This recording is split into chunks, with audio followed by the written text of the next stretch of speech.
Hi guys, Claudia Boleyn here, and today, unfortunately, I'm going to be talking about Jeremy Clarkson. So it's on the different news channels today that he's written out an apology and put it, I believe, on his Instagram. I'm not sure where he's put it, but I've got that and we're going to go through that. He's also said that he sent an email to Harry on Christmas Day apologising. Which is interesting timing. That seems a little odd to me, and it wasn't directed to Meghan, it was directed to the husband, which is pretty interesting. As you know, I kind of like to go through these topics and kind of link them to abuse dynamics, dysfunctional dynamics, and things that might help us in our lives. So I thought I could maybe talk a little bit about apologies. Should you be pressured into forgiving somebody?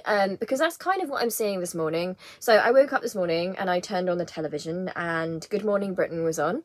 And it said here, there's footage of Harry and Meghan, I'll put it on the screen for you. It says, should Harry and Meghan accept apology? The couple says Jeremy Clarkson only reached out to Harry, not Meghan. And first of all, I just wanted to say how utterly, stunned I was at the audacity of this. This is the same channel and the same show where Piers Morgan used to sit and talk obsessively about Meghan in a really harassing and stalking way. They've taken part in this in a huge manner. I remember when the Thomas Markle stuff came out, they were really shaming Meghan as if, oh, she's such a horrible person, you know, she doesn't want contact with her dad. They didn't know any of the situation.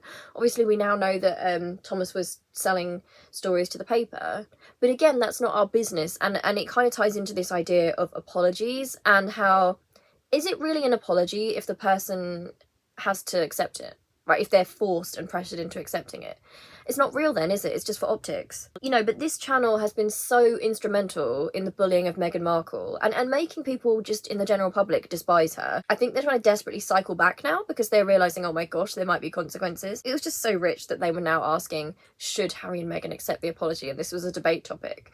You know, the only people who can answer that, first of all, it's not something we should be asking, like, should they?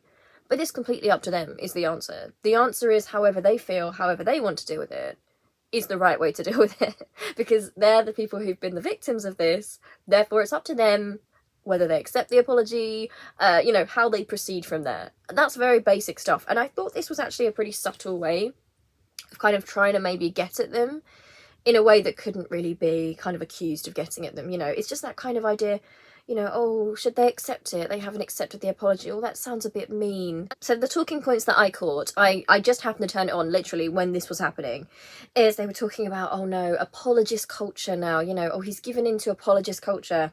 And Susanna Reid asked the question, she was pretending to be really earnest and sincere, but it's so calculated. But will an apology ever be enough? Like, what can the poor man do? You know, what do they expect from him? And I just want to say that coming from Susanna Reid, she was the co-presenter with Piers Morgan for so many years. She sat there silently while Meghan was abused and harassed. And it was really stalkerish and horrible. And she had the power to do something as the co-presenter. And she just sat there complicit and sometimes enjoying it. So I think it's pretty obvious that her argument here is because she doesn't want to go down that road of people being held accountable, because then she's going to be like, oh no, maybe I'm going to get in trouble for being complicit, and maybe people are going to go back through all the stuff that Piers Morgan did and watch how I just sat there or even encouraged him. And here's the thing for me, I feel like they're all missing. If you make a sincere apology to someone, it's because you acknowledge that you've hurt them and you want to make amends and you want to express that you understand that you've hurt them, you feel genuinely remorseful that you've done that. And your apology, it can't be given with the expectation of anything. You know, that takes away the actual idea of the apology, doesn't it? Or the sincerity of the apology. You know, if you're giving a genuine apology, it's fine to want forgiveness. I think most people who genuinely are making an apology, it's because they understand that they've caused harm. And so they would want forgiveness, but to demand forgiveness, to then turn it on the victim who never asked to be a victim in the first place, and expect them to have to kind of like perform to save you, is really, it's not good, and it's not something that somebody who was making a sincere apology would expect anyway. I mean, think about the times in your life where you've really upset somebody or you've made an apology for something. I would hope that, you know, you weren't making the apology from a place of, right, let's get that out of the way, right, that's done now we can move on. But because you genuinely realised that you'd caused harm and you felt bad about it, and you wanted to express that to the person that you'd hurt. You know, this idea that the victim owes you anything at all is ridiculous. It's just putting more pressure and stress and control on the victim. Because now from some quarters it's turning into this idea of, oh, are Harry and Meghan being cold? Are they being unkind because they won't accept the apology? And like, honestly, the truth is, it's, even though I'm talking about it in terms of the idea of giving apologies, but ultimately whatever they decide to do, is their business. You know, there's not a wrong way to react to it. They're allowed to be angry and not forgive him. They're allowed to forgive him. But this is the statement that Harry and Meghan put out, I believe, through a spokesperson. I'm not sure.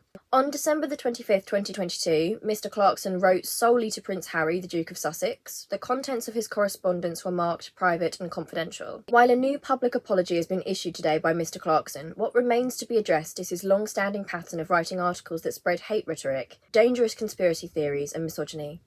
Unless each of his other pieces were also written in a hurry, as he states, it is clear that this is not an isolated incident shared in haste, but rather a series of articles shared in hate. I personally think that's a really intelligent response. It's refusing to kind of let him off the hook.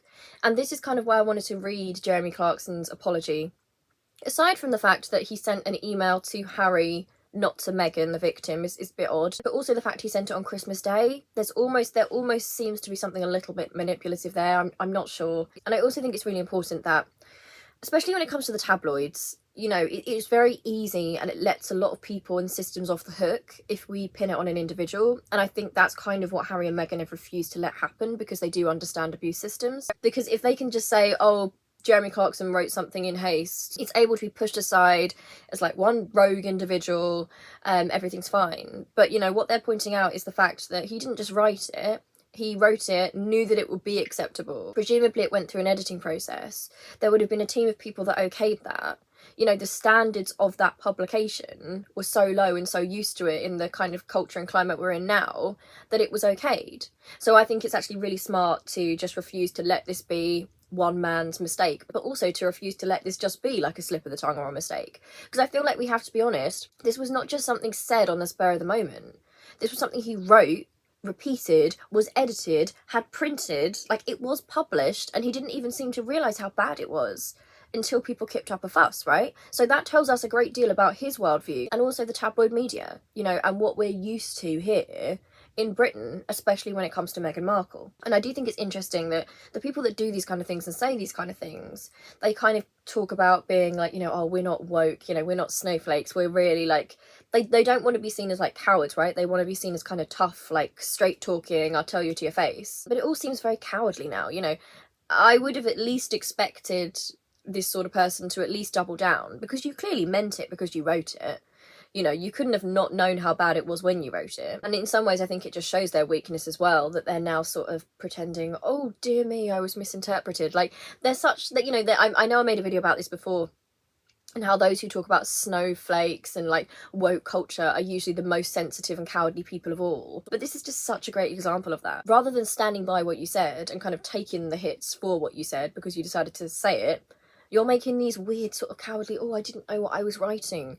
You know, come on. So now I want to actually get to Jeremy Clarkson's new apology that he's published. Because the last one I've already spoken about, and he was like, oh dear me, it was just a reference. The idea was that everyone was kicking up such a fuss and wanted to do, you know.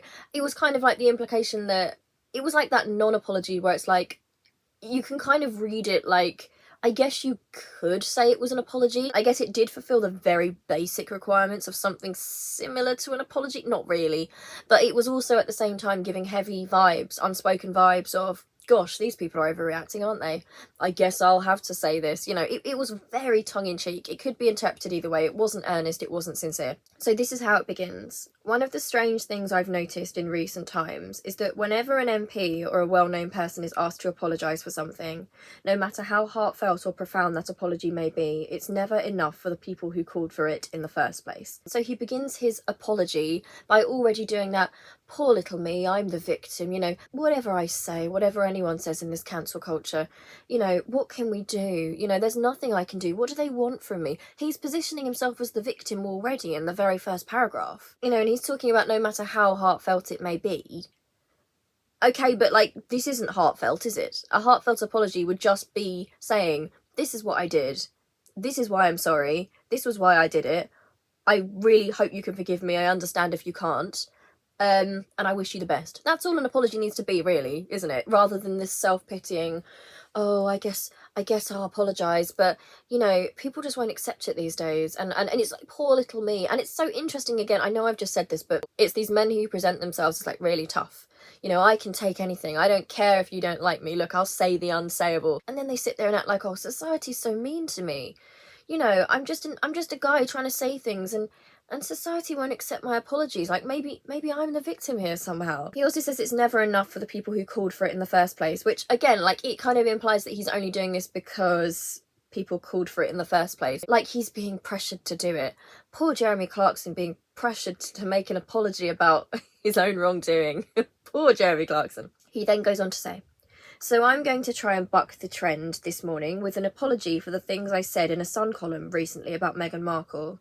I really am sorry, all the way from the balls of my feet to the follicles on my head. This is me putting my hands up. It's a mea culpa with bells on. And again, this is quite grandiose and arrogant, and it's got that kind of slightly jaunty tone where you can still kind of interpret this as a bit tongue-in-cheek. So he's still trying to appeal to his audience. But it's just not appropriate. Like, why is he doing that? Why is he playing that role in a sincere apology? It doesn't make sense. He doesn't need to do any of that. He then says, usually I read what I've written to someone else before filing, but I was home alone on that fateful day and in a hurry. So when I'd finished, I just pressed send. And then, when the column appeared the next day, the landmine exploded. And again, this is like quite a guy who'd consider himself to be quite tough, right? He is now portraying himself as a poor victim of fate. I was alone, and usually I would have read it to someone else, but there was nobody there, so I didn't read it. I didn't realise somehow how absolutely appalling that was. And I mean, that speaks to something wrong, doesn't it? If you can't realise that that's an awful thing to write and say about somebody. I was home alone on that fateful day. How self-pitying is that? And also, that fateful day. It's got that almost like comedic tone to it, hasn't it? Like, this is not the time for that. Like, if you're genuinely sorry, this shouldn't be here. And also, I was in a hurry. I don't think being in a hurry makes you specifically misogynistically hateful. Okay? I feel like time was taken to really be quite graphic in the descriptions, right? You know, he said, and I've already spoken about this, you know, oh, I was just referencing Game of Thrones. But he was also, you know, we know in the past he's written about Meghan's death and how much he hates her. And he's also wrote in that article about how he hates her more than Rose West. Like, he hates her more than a serial killer. I think that's why it's so smart that Harry and Meghan put out like such a, in contrast to this, right, which is grandiose, it's trying to make a joke of things, it's not really taking accountability. This is to the point. They're not playing into that narrative. They're not getting into a war of words with him because, you know, that's kind of what he wants. They're not giving him the satisfaction. They're simply saying, no, you know what, you're not even that important. You're a cog in this machine. What you did was really horrible. We're interested in stopping these mechanics of this machine.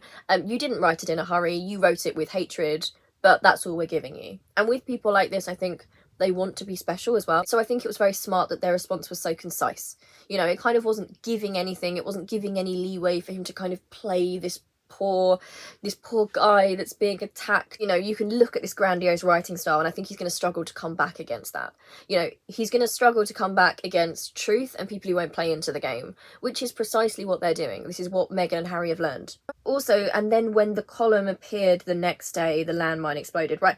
The agency in there is all gone. Think about this.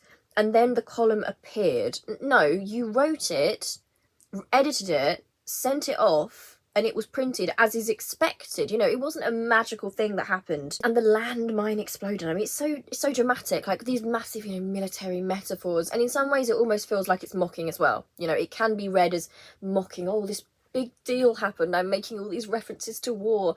And I just feel like that's kind of inappropriate. And also I think especially just something in response that if the person you've hurt, you know, the people you've hurt are Meghan and Harry as well, why are you using landmines as a sort of literary metaphor to Harry? You know? And again, there's distancing from his words, and that's why it's not a real apology, because if, you know, him saying, you know, the landmine exploded, it just appeared, he's not taking responsibility. Now, if he was really sincere in this, I'm sure he would just say, I wrote this, I didn't think it through, but you know what, it was sexist. I'm shocked at myself that I even got to a point where I was thinking these sexist things. I understand it was really painful. I sent it out. I should have not done that, and I am incredibly sorry. You know, that's kind of what he needed to say.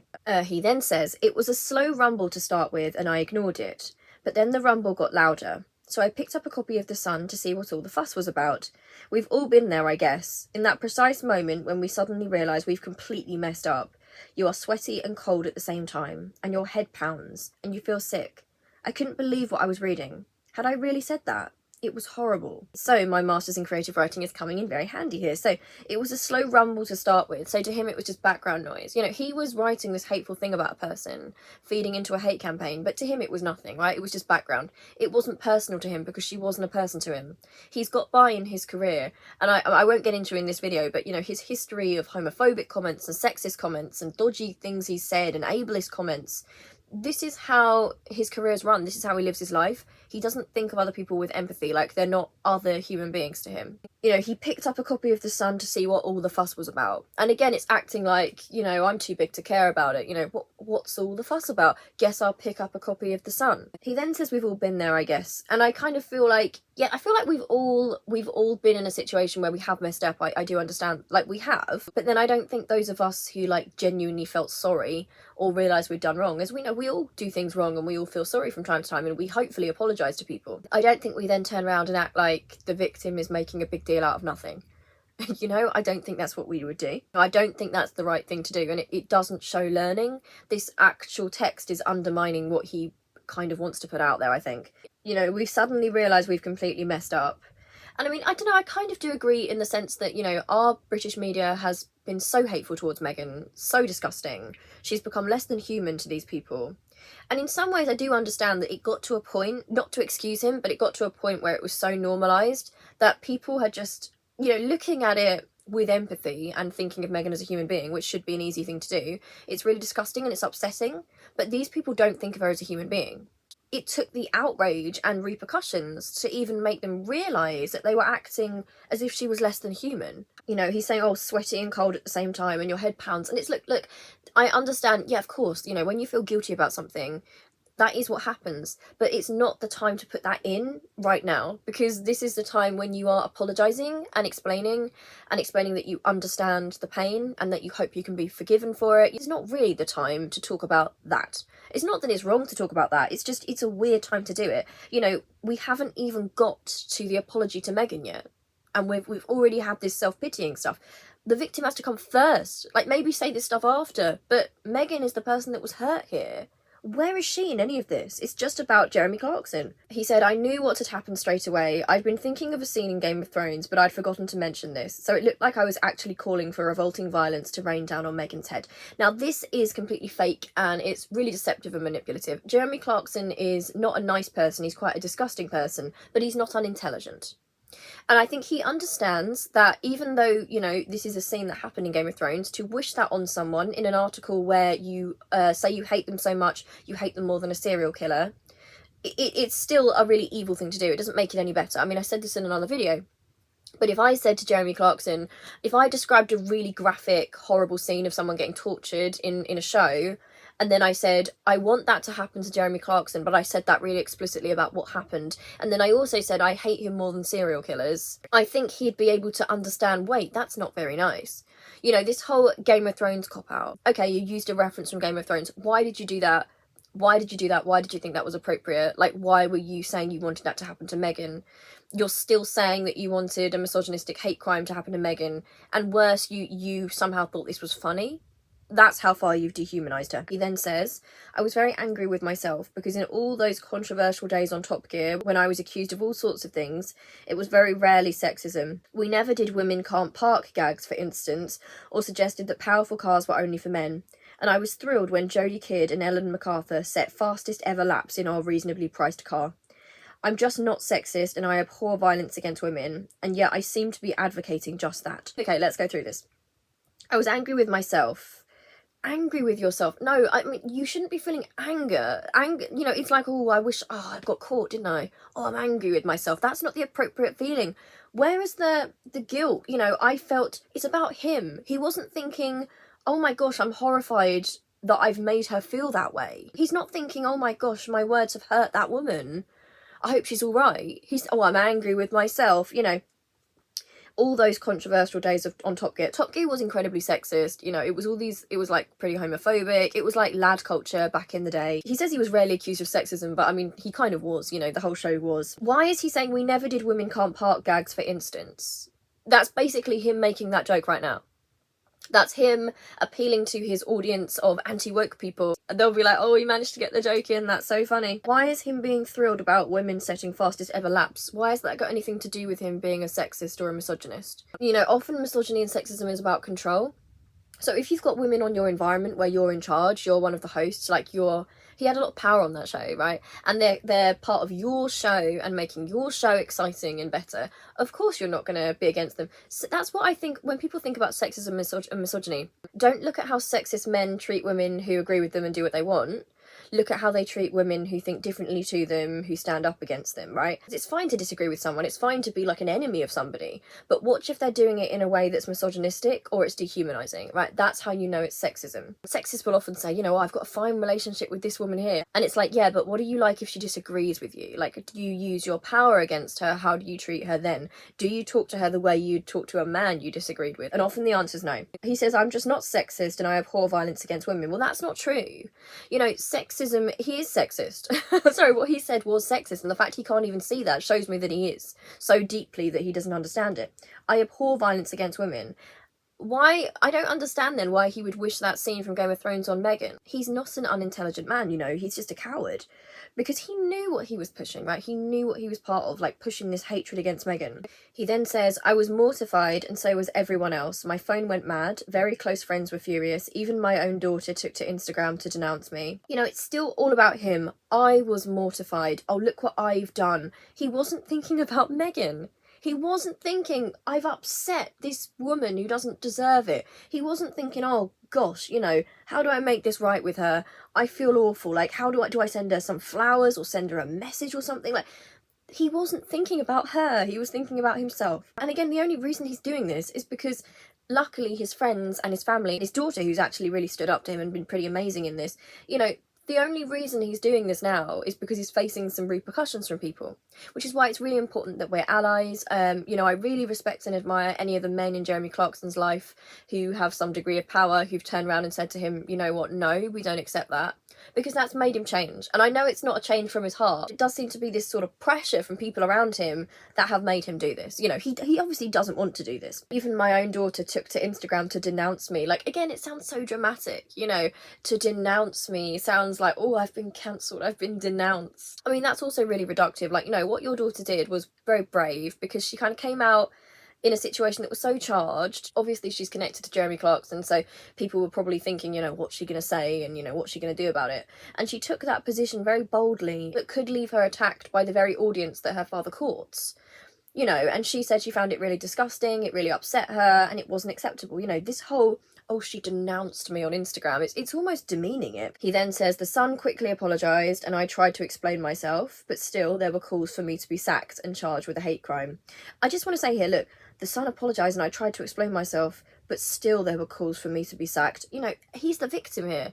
This is not how this man portrays himself, right? This is not how this man portrays himself. He's acting like a very weak coward here, which is what he is, but he tries to play the tough guy, you know. More than 60 MPs demanded action to be taken. ITV, who make Who Wants to Be a Millionaire, and Amazon, who make The Farm Show and The Grand Tour, were incandescent. You know, the idea of incandescent. He's almost still saying, you know, oh, they're making this huge fuss about nothing. You know, they're incandescent with rage. He goes on to say, I therefore wrote to everyone who works with me saying how sorry I was, and then on Christmas morning I emailed Harry and Meghan in California to apologise to them too. Why are they the last people that he's apologising to? The very first person that he's hurt here is Meghan. And by extension he's hurt her kids. Because imagine Archie and Lily growing up to read about this and to hear that was done to their mother. It certainly took him a long time to reach out, didn't it, if he genuinely was sorry. He wrote to everyone he worked with first because he wanted to save his career, basically. He goes on to say, I said I was baffled by what they had been saying on TV, but that the language I'd used in my column was disgraceful and that I was profoundly sorry. Again, him being baffled tells me, you know, all these people saying, oh, Jeremy Clarkson should be forgiven, you know, what can he possibly do to come back from this? And I mean, I would argue you shouldn't come back from this anyway. His track record on this stuff as a bigot, as a hate monger, is enough for me to not want him on the TV. But I would say the fact that he's baffled rather than understanding the anger, which a lot of people have, shows that he's not ready anyway. You know, he's not He doesn't understand the pain, so who's to say he wouldn't repeat it with the platform back? He thinks the problem was the language he used rather than the sentiment. He doesn't get it. He then says, over the last 30 years, I've written very nearly 5,000 newspaper and magazine columns, so it was inevitable that one day I'd do a Harry Kane and Sky one of the damn things, which is what happened with the piece about Meghan. What an absolute cop-out this is, you know. It was inevitable. No, it wasn't inevitable. He's taken any ownership away from what he wrote. He wasn't possessed, you know, he wasn't held at gunpoint and made to write it. He's kind of acting like, you know, anyone of my generation could have been so clumsy as to do that, and, you know, it was inevitable. What could I do? Fate was against me. And it's really not taking accountability. This would be so different if he'd sat there and he just said very simply, as I've said before, I chose to write that.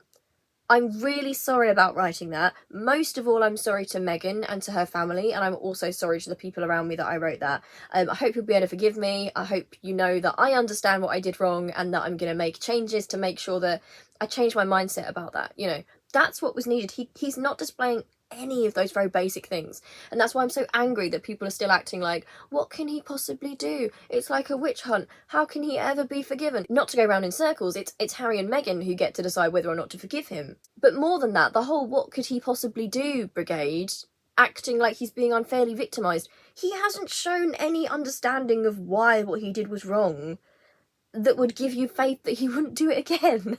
You know? That's a very basic thing to expect from a sincere apology. He's not there yet, he's just not. And he shows no willingness to try and get there. It's almost disdainful, you know? He then says, so can I move on now? Not sure. It's hard to be interesting and vigilant at the same time. You never hear peals of laughter coming from a health and safety seminar, but I promise you this, I will try. Who knows, very soon now, I shall be a grandfather, so in future, maybe I'll just write about that. What a nasty and manipulative man he is. He's acting like, so can I move on now? Can I move on with my life now? He's not asking, how does Meghan move on from this? You know, did my article and the humiliation of that being brought up and that being so public and them having to actually put a statement out, you know, can Meghan move on now? You know, do they need anything from me? You know, what do they need to help them go forward? He's putting it down to, it's hard to be interesting and vigilant at the same time. No, and that's the thing. Unfortunately, men like him have become famous because they're bigots, right? They're overconfident, arrogant bigots, and they have no real, there's not really a skill. Because if you ask them to kind of move with the times a bit, which just means, you know, amend your language, you know, maybe think about other people, you know, think about the fact that we're in a more diverse world. You know, they act like it ends their whole career. Now, someone who's got talent, as they grow, will just grow with it and, you know, adapt things, you know, because they'll still have their skills and talents. His whole act is being this anti-PC, arrogant, nasty bigot. Like, that's what he does. You know, he says it's hard to be interesting because that's what he thinks is interesting. To him, that kind of bigotry is all that interests him. You never hear peals of laughter coming from a health and safety seminar. And again, it's that whole, you know, oh no, you can't make jokes anymore. You know, he didn't write jokes. Let's be honest, he's really, this is not an apology because he's also trying to, like, make us forget the scale of what he did as well. He's acting like he made a slightly off-colour sexist joke, you know, like he's some lovable grandpa, you know. This was a hate piece. It was a hate piece, you know, this was not him trying to be interesting. It was nothing interesting about it. He wasn't trying to make people laugh, and if he was, again, I'd question why, to him, sexual violence against women is funny. Because that's what, you know, that's what he found funny. Imagining Meghan in a situation of sexual violence, to him, was interesting and funny. And that is just really awful. He then says, very soon I shall be a grandfather, so in future maybe I'll just write about that. So we've reached the end of that, and I'm sure I've missed so many things. If there's anything you notice, you know, put it in the comments, please feel free. I'm still not 100% well because this chest infection is just going on and on and on and on for me, so I'm really probably not at my best right now. But I just wanted to really just focus on, like, the main point here, which is that if you make a sincere apology to someone, the apology has to centre the victim, right? It's about how you hurt the victim, and you're thinking about how you hurt them. There's no good making an apology while you still send to yourself, you know. Nowhere in that does he realise the emotional harm he's caused to Meghan. He's thinking about his career, how it looked bad for him, how he can't say things anymore. Nowhere did he sit there and think, Meghan's a human being and maybe I really upset her and I'm really sorry. Nowhere. And then he writes to Harry and he says he's not sexist. He sends it to Harry, not the person he actually really abused, but her husband. on Christmas Day, which is really manipulative. Anyway, so what an example of a terrible, terrible apology. And again, it's not that you can't make apologies. You know, I think it's really good to be able to learn and grow and apologise, and I think we all should do that. It's a really healthy thing to do, to be able to apologise. But this is an example of someone who can't take accountability, still doesn't see their victim as human, and has just learnt nothing, and just wants to basically be the victim. He has somehow, in this bizarre response, tried to make himself the victim of the situation. He's almost trying to make himself Meghan's victim now. And in some quarters it's working because of the tabloid hatred around her. You know, oh, is she now nasty because she won't forgive him? You know, it's another way of re-victimising her that abusers use. So anyway, I love you loads. Sorry this is really long, and I'll see you really soon. Alright, love you. Bye.